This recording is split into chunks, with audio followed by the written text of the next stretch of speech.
When the Russian army captured the Chernobyl plant, that familiar fear returned. The fear of a nuclear disaster. This is the Chernobyl nuclear power plant. It's a household name. The world still remembers the Chernobyl disaster of 1986. The Chernobyl explosion became the largest nuclear disaster in the world history. But Russia's capture of Chernobyl in early 2022 was just the overture. A short while later, Vladimir Putin's soldiers marched on Europe's largest nuclear power plant, Zaporizhzhia.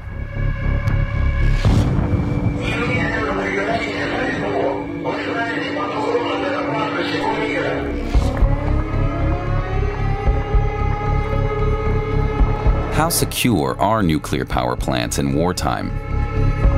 What's at stake is the nuclear safety and security of the biggest nuclear power plant in the European continent. And Russia has also threatened to use nuclear weapons. Why do we need a world if there's no Russia? I'm not bluffing. This is the story of how the Zaporizhzhia nuclear power plant and its workers became hostages. When they failed to find weapons quickly,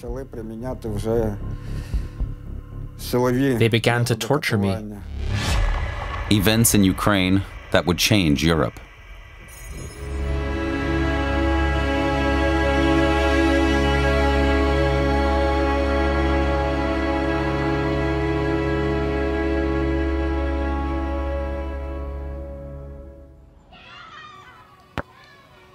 My name is Pavlo. I'm a Ukrainian filmmaker. I was born in 1981 in Kyiv. My parents and grandparents were Soviet scientists. I was 4 years old on the day of the Chernobyl disaster.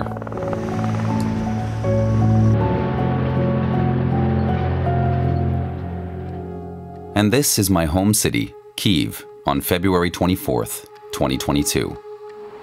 In the early hours of this morning, the Russian President Vladimir Putin launched an all-out assault on Ukraine. Attacks were reported in Mariupol, the eastern border region, Kharkiv, and the capital Kyiv. Russian tanks are moving into Ukraine from all directions.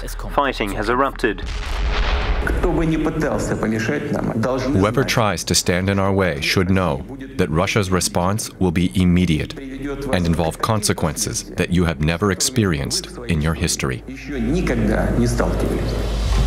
Seemingly overnight, a large and free European country was facing a war of aggression from its neighbor. And we Ukrainians suddenly found ourselves stuck in traffic, together with our kids, our families, and our dreams. But also with our fears for the biggest nuclear power plant in Europe. That's when the world learned how to pronounce the long name Zaporizhzhia.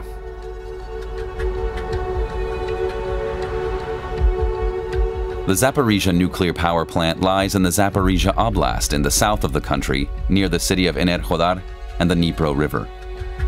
The huge Kakhovka Dam is just 130 kilometers away.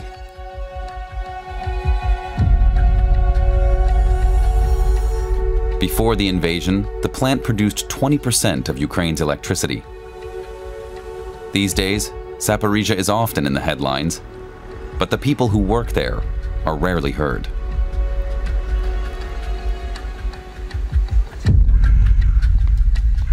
Serhiy Romaniuk used to be responsible for the spent fuel storage facility at Zaporizhzhia. He now lives in Kyiv.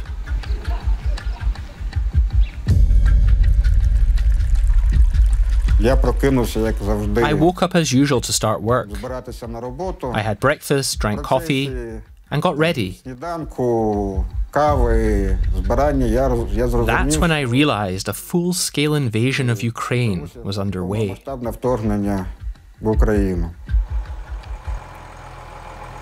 This is another witness who was at the plant when the Russian invasion began. He wishes to remain anonymous for safety reasons.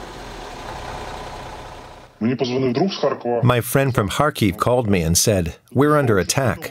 A military base right near me has been bombed." I said, "That can't be true. What are you talking about?" And he said, "Believe me, you'd better get out of here. It's war." Russian military vehicles have invaded the Kiev region.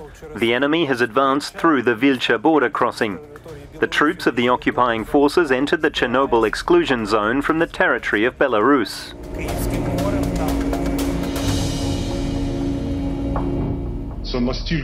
We were so shocked. We knew that we could face the same situation.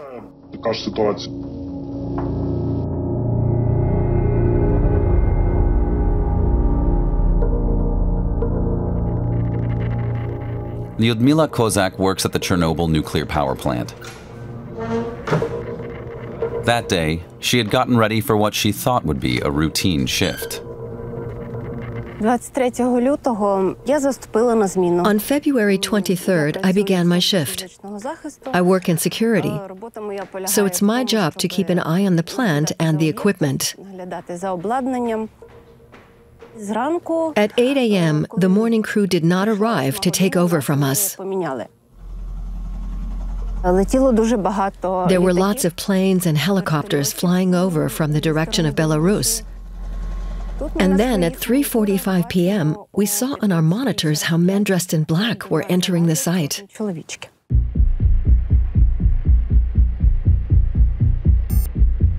The Presidential Office of Ukraine has confirmed that Russian troops have seized the Chernobyl nuclear power plant. They started destroying our equipment. They broke down the fences and just climbed over them. Suddenly, there were lots of vehicles and strangers around.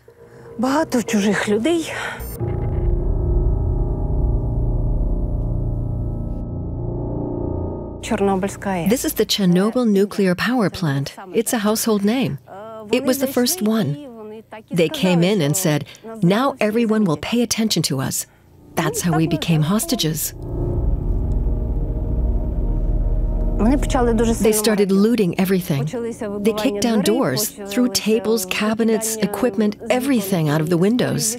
It was like, if I can't have it, neither can anyone else. The soldiers wanted to touch the isotopes. They'd say, "Let me touch the radiation." What do you say to that? For the Russian troops to start essentially going through that area, and at least from what I had read, actually stealing equipment and things out of there, my reaction was, this is pure stupidity. The Chernobyl disaster on April 26, 1986. I remember that soon afterwards I was told to pack my things, not just fast, but immediately. And that I wasn't allowed to take any of my favorite toy cars.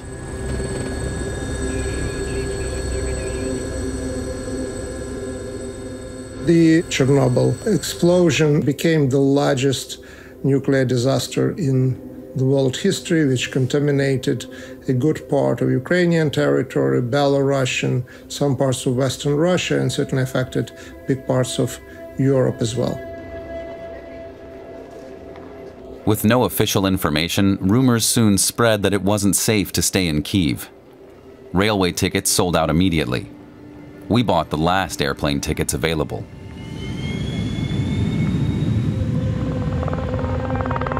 There were a number of key reasons for that accident. One of them, and probably the key one, were the major issues with the reactor, the so-called RBMK reactor. The basic design of the reactor was taken from the military-industrial complex. It was designed to produce plutonium, enrich uranium for the nuclear bombs, and for that reason the design of the reactor was top secret. That was when I learned the word evakuacja. My grandfather couldn't come with us. As a physicist, he was not given authorization by the KGB to leave the Kyiv region.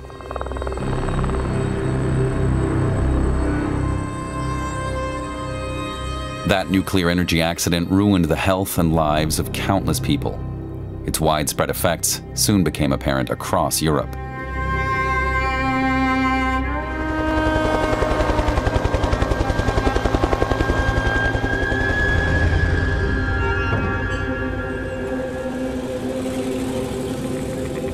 There were suddenly strange reports from Scandinavia, I think it was on April the 27th or 28th, of increased radiation levels that no one could explain.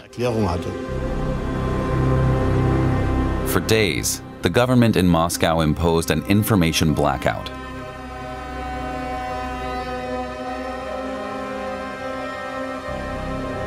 It wasn't until mid-May that the public was informed of the actual extent of the accident.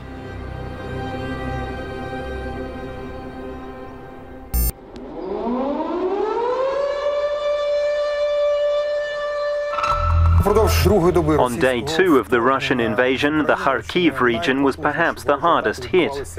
There's fighting in the Sumy region. Okhterka has suffered massive Russian shelling all day, and the fighting is ongoing. The UN estimate of 100,000 internally displaced people may well be too low. After the Russian invasion, Ukraine was the global news story. A war of aggression, in violation of international law, was taking place in Europe. For the first time since the end of the Cold War, there was the threat of a nuclear attack. And a civilian nuclear power plant was about to be caught up in the fighting. On the second day of the invasion, February 25th, we realized that the chances of the Zaporizhzhia power plant being captured were very high. We understood that we were already pretty much surrounded.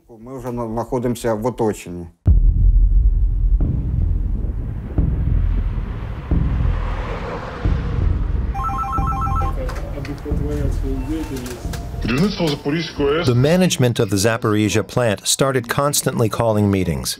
My supervisor took part in these. They discussed what to do if there was damage to the infrastructure and how to respond in the case of shelling.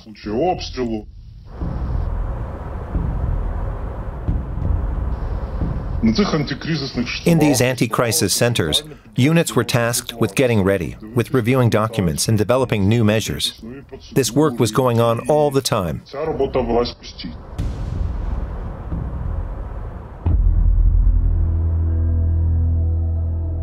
The residents of Enerhodar were getting ready for the occupiers to arrive. And the mayor of Enerhodar, Dmitry Orlov, played a key role.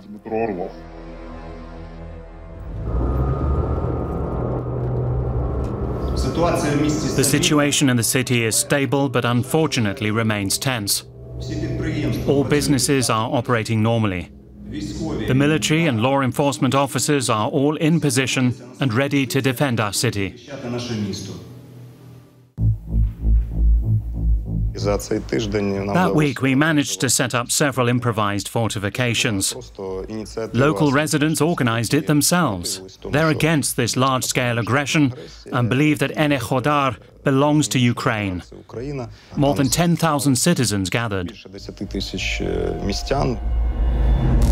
If NATO countries send their troops to Ukraine, the moment of which Putin once said, "Why do we need a world in which there's no Russia?" will come.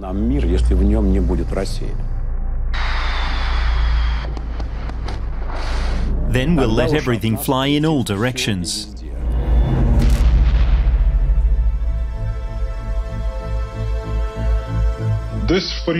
Between February 24th and 28th, people were constantly gathering at the entrance to the city of Enerhodar. They brought several trucks and set up concrete blocks to seal off the road.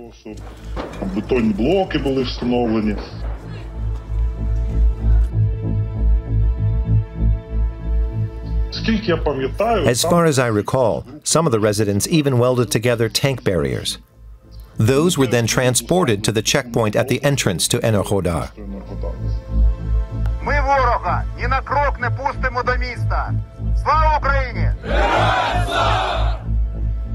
The people came without weapons, they just had flags.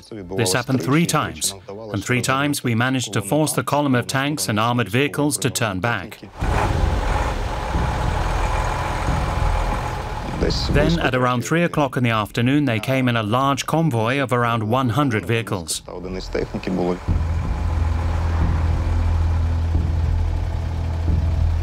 They opened fire onto the checkpoint from a tank a few kilometers away. This battle at the city entrance, if you can call it a battle, lasted several hours. Then they drove through to the power plant. The invaders had to drive through the city in order to access the only road leading to the plant. On March 3rd, around 2,200 people came to work at the Zaporizhzhia power plant. That was a reduced workforce. Normally, there would have been 11,000 employees. This was one of the management's anti-crisis measures. We were doing our work when at some point in the afternoon, it became clear that we might not be able to go home that day.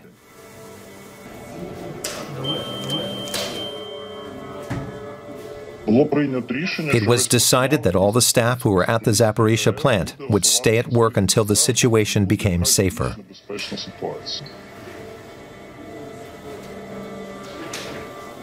We were constantly messaging and calling our families in the city. A column of enemy vehicles was driving in the direction of the first control point of the Zaporizhzhia plant.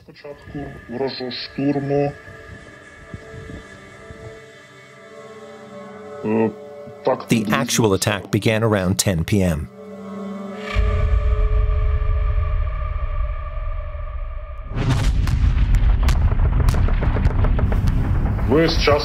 We were inside the plant the whole time. Management told us to stay in the shelters. Later, the occupiers retreated. And I don't know, we had this small moment of joy where we thought, maybe this is it. Maybe they'll stop now. But they were just regrouping.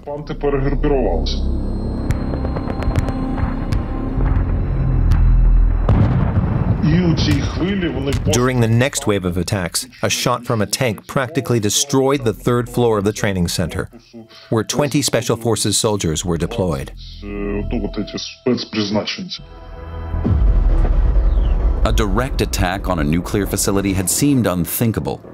So only a small number of elite soldiers remained at the power plant and in the city of Enerhodar. All regular troops were needed to defend the strategically important cities of Kherson and Zaporizhzhia.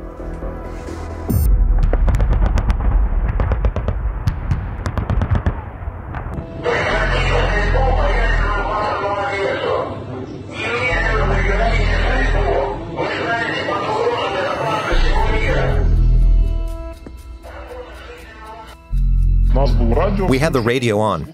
The shift supervisor at the power plant kept saying, "Stop firing. You're shooting at the Zaporizhzhia nuclear power plant. You're risking a nuclear disaster."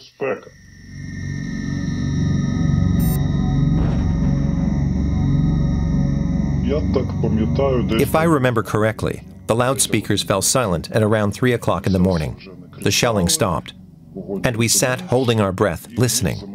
We didn't know what was happening.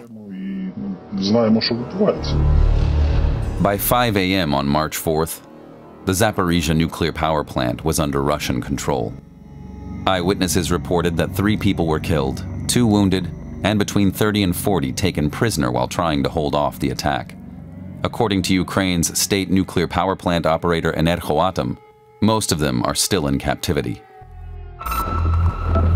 Russian troops have attacked Zaporizhzhia, Europe's largest nuclear power plant. An incident here could be 6 times worse than Chernobyl. Your power plant is on the front line of the continent's bloodiest war in decades after. Russian forces attacked the Zaporizhzhia plant in the middle of the night, setting a nearby training facility on fire.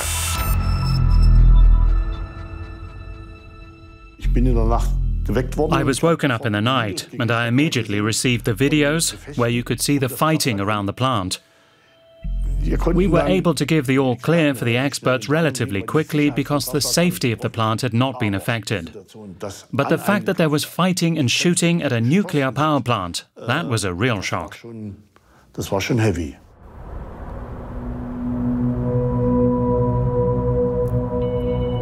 To understand what's at stake today, it's important to understand the role that nuclear power has played in my country's history.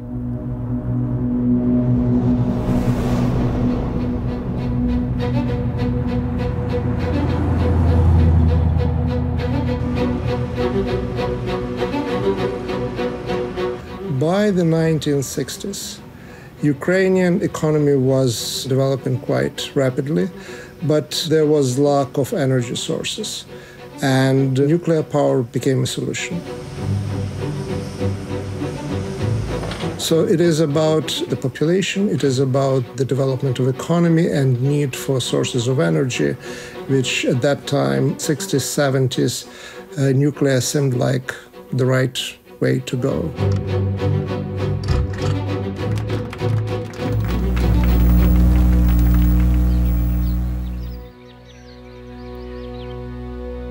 Nuclear power plants like Zaporizhzhia and Chernobyl were a source of great pride for the Soviet leadership. And while they couldn't be showcased during the annual May Day parades, other nuclear achievements could be.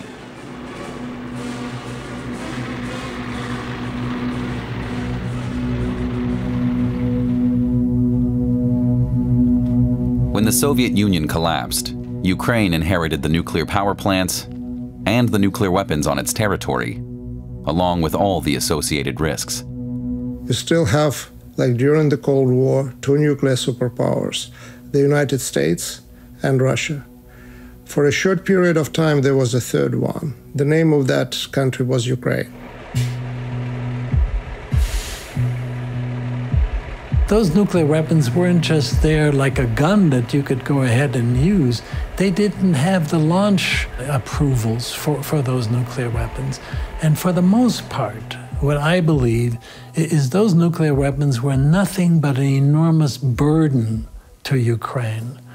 Because the most dangerous part of nuclear weapons is when you take them apart. And to take apart 1,000+ nuclear weapons in a country that doesn't have all the capabilities and facilities for that is dangerous. Ukraine in general wanted to play the role that it's going to be a responsible country. Which is why on December 5th, 1994, Ukraine signed what went down in history as the Budapest Memorandum.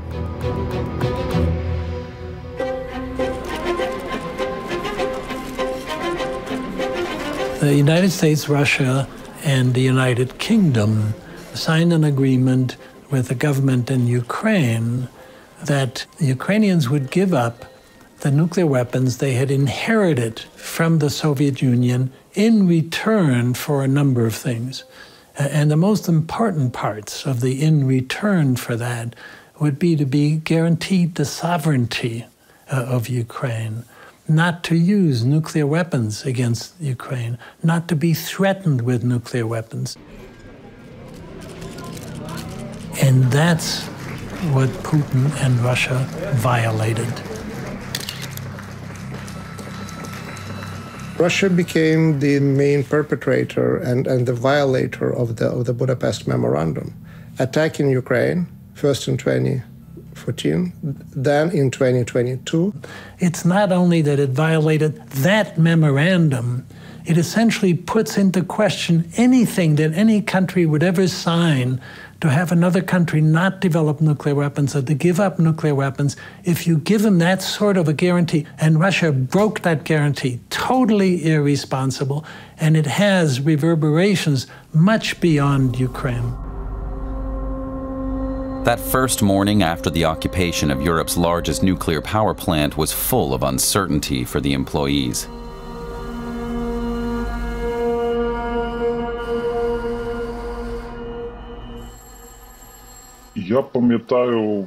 I remember that at 8 a.m. we were told to leave the shelter and head to the first checkpoint. I think there were between 15 and 18 of us, so we set off. I remember how quiet it was as we walked.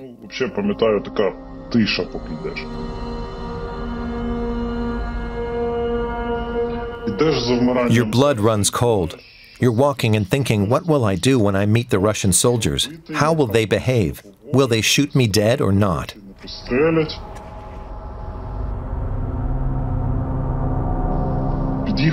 The new shift came to relieve us. At around 10 a.m., we made our way to the second checkpoint.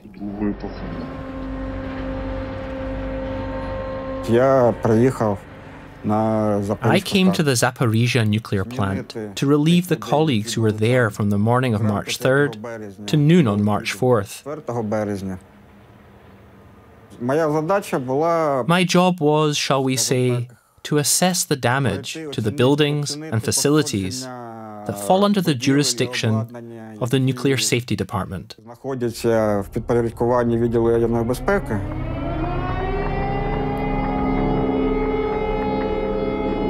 The entrance gate and the training center had been destroyed. The administrative offices were damaged.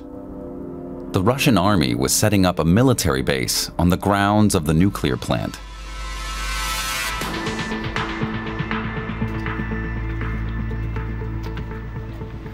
We immediately understood the enormous risks that could be derived from the fact that the plant had been occupied by the Russian forces, which could make this a target in a military conflict.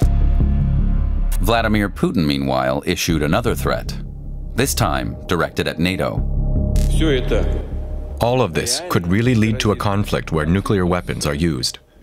That would mean the destruction of civilization. Don't they understand that?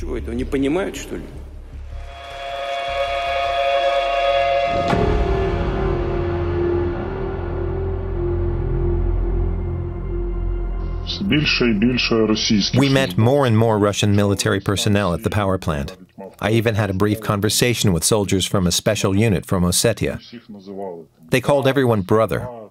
They'd say, "Brother, where's the canteen?" and so on.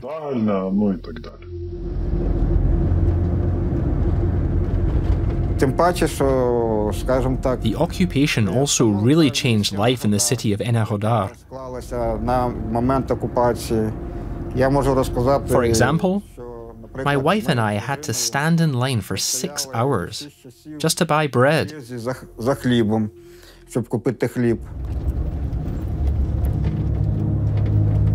But there was also a ray of hope at that time.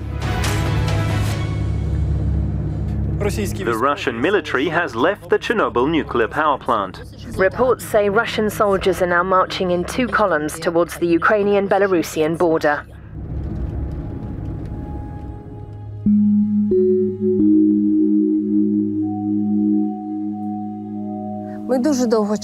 We had waited a long time for that moment. 600 hours. A long, long time. It felt like an eternity. Every day was the same, over and over.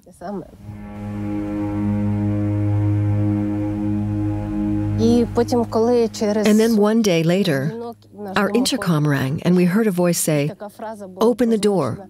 We're the Ukrainian Armed Forces."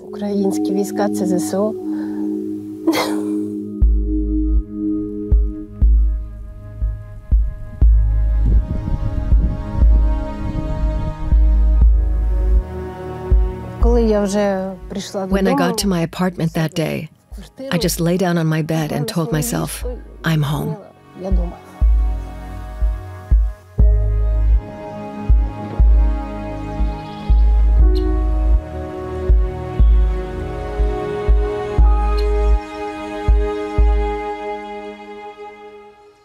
The main reason of taking over the Chernobyl nuclear power plant was just secure the advance of the Russian troops toward Kyiv. And eventually, once they realized what they're in possession of, they were using the Chernobyl nuclear power plant as a shelter. They assumed, and assumed correctly, that Ukrainians would not attack the nuclear power plant, and really turned it into their logistical base and one of the centers of their offensive against Kyiv.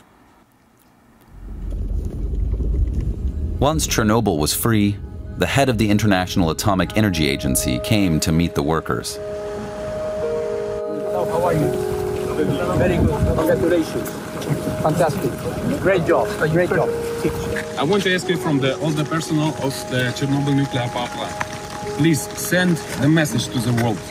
We have respect to everybody in this world. And please, have respect to us. Absolutely. We do not only have respect for you, we have admiration for you.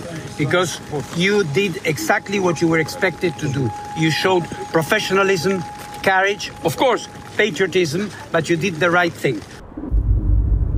Meanwhile, the staff of Zaporizhzhia were still working under coercion. Any hope that they would be liberated quickly had faded.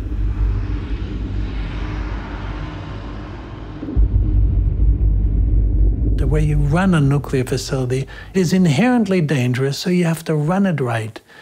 And now to go in and to have the reactor operators have to work at gunpoint. I mean, this is totally against everything we've learned about nuclear safety. It's totally against everything the Russians have taught about nuclear safety.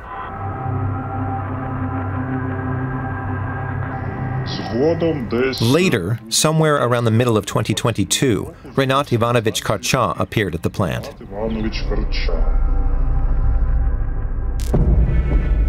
Rinat Karcha is thought to have close links to the Kremlin. He currently works for Russia's state-owned nuclear entity Rosatom, which has been operating the Zaporizhzhia plant since its occupation.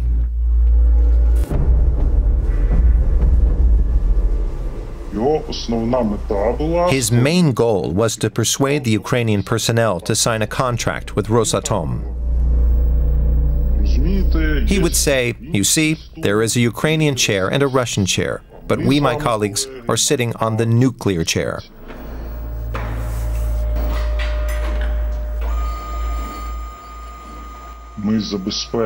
We are committed to safety. We are neither part of the Russian aggression, nor are we defending the Ukrainians. We're committed to safety. We have to think about nuclear safety first and foremost. I am here with you at the power plant. He's a convincing speaker and speaks very calmly without emotion. During the conversation, he gradually wraps himself around you like a snake. And then suddenly, he has you in his grip.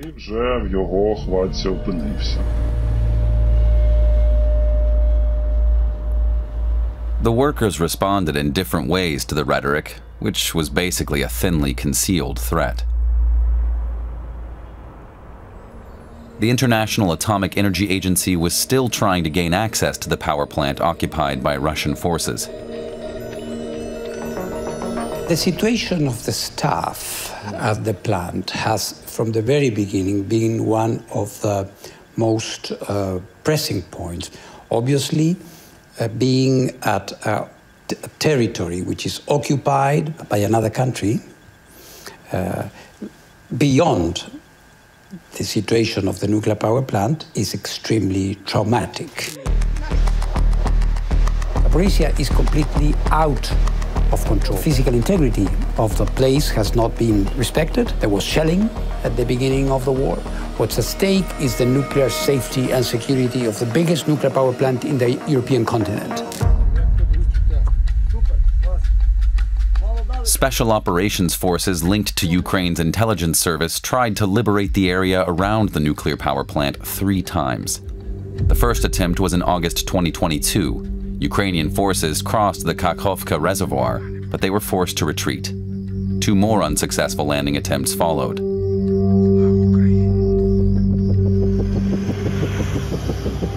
At the end of August, a team from the IAEA set off for the Zaporizhzhia power plant. It took us a long time to be able to go.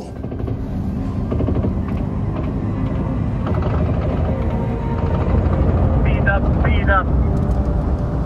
In the middle, stay in the middle, landmine. Stay in the middle. All Victor, stay in the middle. Copy it. All Victor, stay in the middle. When we went, I led that mission on September 1st, 2022, so it took me like 6 months to be able to go. No. All Victors, report your status. Victor 3, all good. This is a war, and the plant is at the front line. There is security presence. The armed forces are in the vicinity. This is a combat zone, all of that area of the Zaporizhzhia province.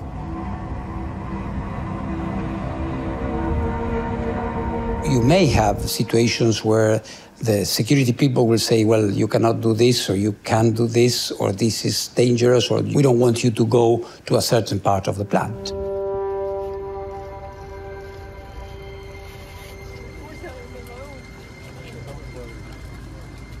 I was shown the roof of a very big hall where fresh fuel is stored.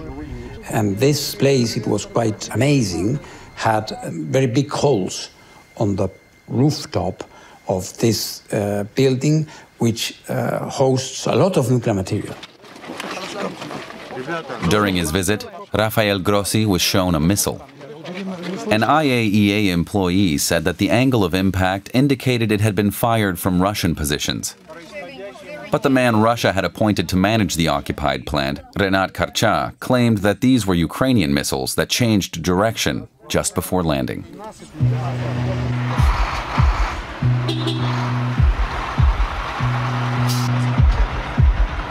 But the moment we set foot, we never left. I left a first deployment mission of experts, and then these have been rotating. They stay there, they sleep there, they eat there, they work there for a month, more or less, and then they are changed. Well, what you can see right behind me is the special delegation of the International Atomic Energy Agency. We all had high hopes and high expectations for this mission. When Rafael Grossi visited the power plant, we thought things would change, that we would finally be able to breathe a sigh of relief. But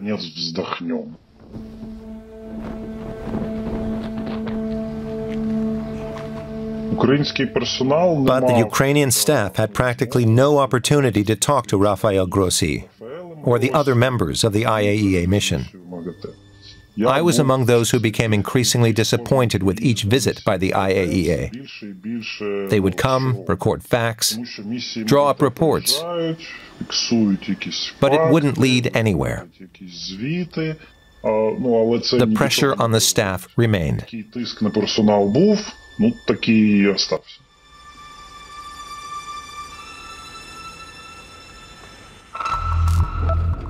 Ukraine's Zaporizhzhia nuclear power plant was knocked offline on Thursday due to shelling. The attacks are said to have hit nearby high-voltage power lines.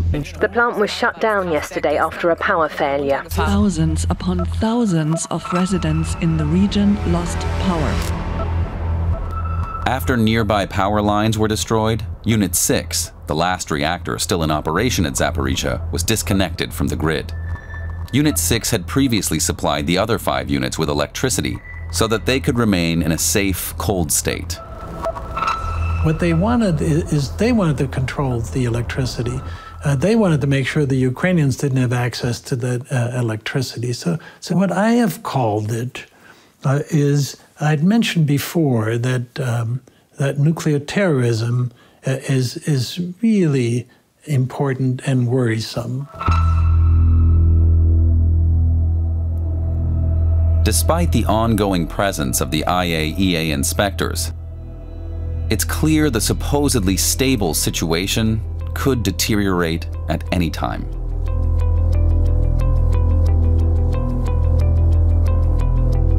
There are two major spokespersons for Russia and Russian blackmail tactics. One is President Putin himself, who alludes to the use of nuclear weapons in different ways, but doesn't talk about that directly. And then the former president of Russia, Dmitry Medvedev, who actually talks about that openly. Russia has repeatedly sought to spread fear in this area. This is not a bluff. And those who are trying to blackmail us with nuclear weapons should know that the wind can turn in their direction as well.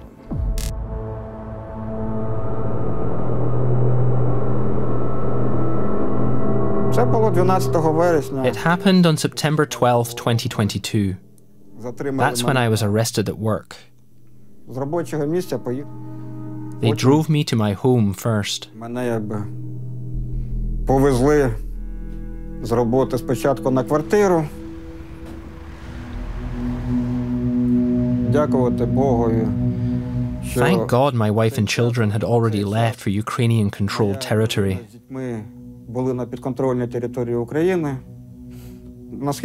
As far as I understood, their main purpose of that search was to look for weapons, which they hoped to find in my apartment. When they failed to find weapons quickly, they began to torture me.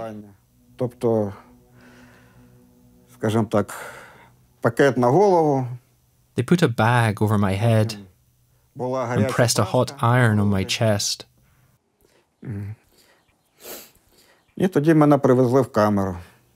After that, they took me to a cell. There were, say, 10 to 20 prisoners in that room. Instead of the iron, they began using electricity.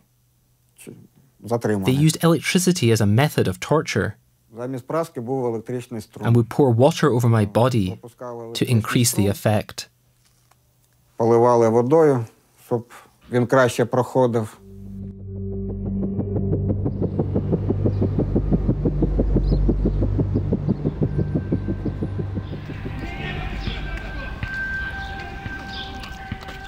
You have no idea how long you're going to be in a situation like that. Now I know that I was there from September 12th to October 27th.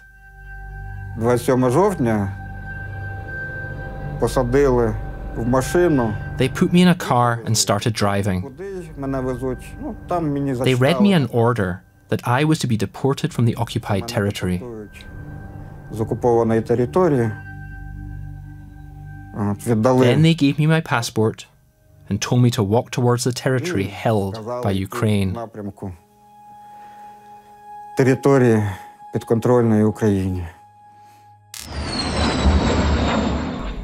For months now, Russia has been deliberately bombing power plants and electricity facilities. According to official figures, around half of Ukraine's energy infrastructure has been destroyed. Russian strikes on our energy sector and power plants have not stopped for a single day.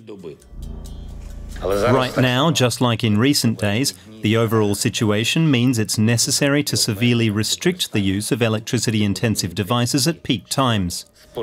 Please use the points of invincibility shelters while the repairs continue. You can warm up there.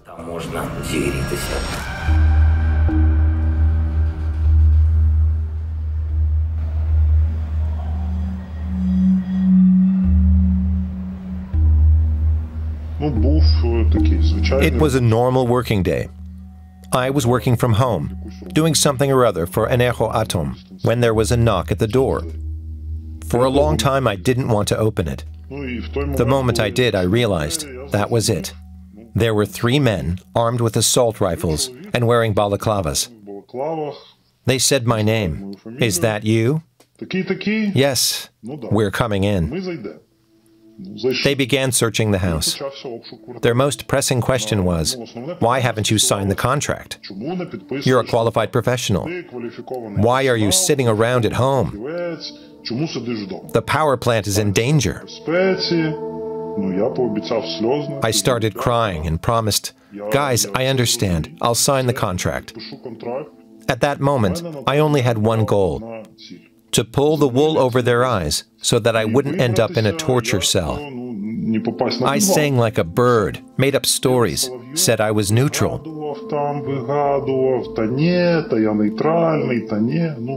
Eventually, they let me go, but said, don't kid yourself, my friend. You're being watched. We know everything about you. Even when you go home, you are being followed.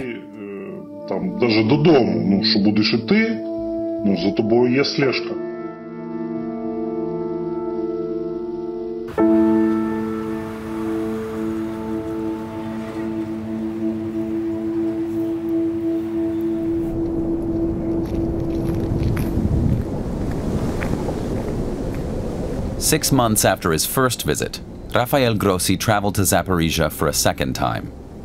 The road which the delegation took from Ukrainian to Russian-occupied territory looked very different to when they first came.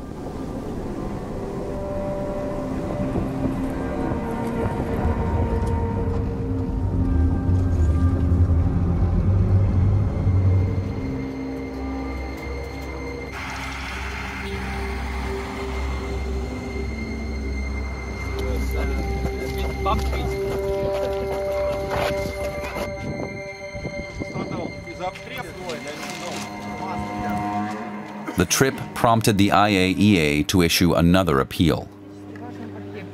I went to the United Nations Security Council and I presented 5 basic principles that should be observed to avoid a major accident. I would reduce it to 2 things. Basically, don't attack the nuclear plant or launch attacks from the plant. And secondly, don't militarize the nuclear power plant.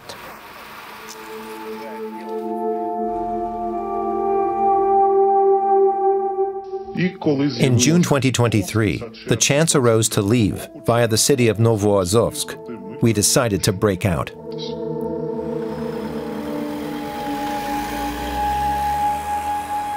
He managed to escape and is now in safety. Then, in June 2023, Zaporizhzhia was back in the headlines. It's the world's largest man-made disaster in decades. Towns and villages in the Kherson region are flooded. Residents are being evacuated.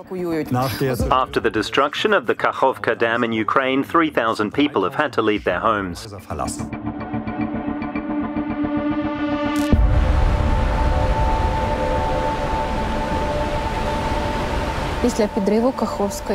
I was worried after the dam at the Kakhovka hydropower plant was blown up. We were all very worried about the Zaporizhzhia plant because we knew it hadn't been shut down and that now there might not be enough water to cool the fuel. Russia, whose forces controlled the dam and the areas around it, blamed Ukraine for the destruction. But both the Reuters news agency and the New York Times published evidence pointing to Russian responsibility.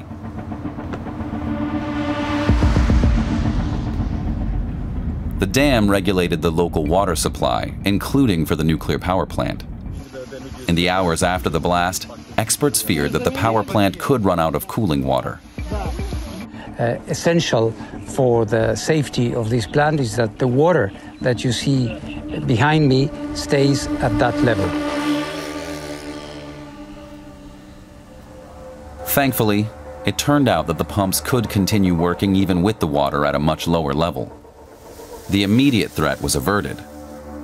But the catastrophic situation at the nuclear power plant remains. And Russia's war continues.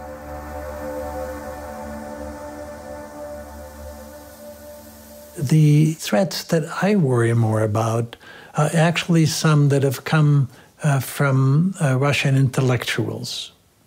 There are people like Dr. Sergei Karaganov and Dmitry Trenin. And Karaganov wrote an article that basically said it's time to use nuclear weapons in Ukraine. He was suggesting that Russia not nuke Ukraine, but rather its neighbors, and namely Poland and Romania. That also is intimidation. The fact that it comes from Russian elites who advise Putin actually worries it more than hearing it from Putin occasionally. It worries me more. Neither the Ukrainian summer offensive in 2023 nor the Russian winter offensive did much to change the situation. Conditions at the Zaporizhzhia nuclear power plant remained unstable. April 2024 saw a further escalation. Severe drone attacks were reported by the IAEA observers. Once again, the public was very concerned about nuclear safety. The nuclear blackmail is specifically what it is. It is a blackmail. And it loses its effectiveness if the other side refuses to be blackmailed. These events happening at the Zaporizhzhia power plant have not just disappeared in the fog of war. Instead, the plant has become a symbol of Russia's unlawful war of aggression on my country. You have to have nuclear responsibility as a state. And what's happened since the invasion of Ukraine, February 24th of 2022, is Russia, in my opinion, has become an irresponsible nuclear state. And that's the threat today, and that threat is huge. And then, on August 6th, 2024, Ukraine made a surprise advance into Russia's Kursk region, home to the Kursk nuclear power plant. For the first time, Ukrainian troops were now on Russian soil. A few days later in the Zaporizhzhia plant, a fire broke out in one of the cooling systems.